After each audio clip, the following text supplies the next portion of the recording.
കണക്കുകൾ ഹാജരാക്കേണ്ട ദിവസം എന്നർത്ഥമാക്കുന്ന കലണ്ടർ എന്ന ലാറ്റിന് വാക്കിൽ നിന്നാണ് കലണ്ടർ എന്ന വാക്കുണ്ടായത്. കാലത്തെ വർഷങ്ങളായും മാസങ്ങളായും ആഴ്ചകളായും ദിവസങ്ങളായും ക്രമീകരിച്ചിരിക്കുന്ന സംവിധാനമാണ് ഇന്നത്തെ കലണ്ടറുകൾ.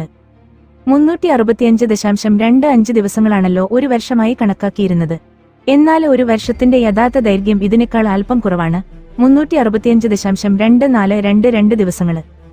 ഈ വ്യത്യാസം 1000 വർഷങ്ങൾ കൊണ്ട് 8 ദിവസത്തോളം എത്തും.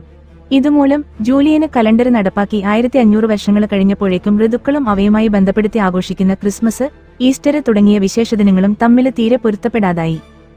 ഇതു പരിഹരിക്കാനായി ഗ്രിഗറി 13 മാർപ്പാപ്പ ഗണിതശാസ്ത്രജ്ഞന്മാരായിരുന്ന ലിലിയസിന്റെയും ക്ലാവിയൂസിന്റെയും ഉപദേശപ്രകാരം AD 1582 കലണ്ടർ പുതുക്കിയിറക്കി.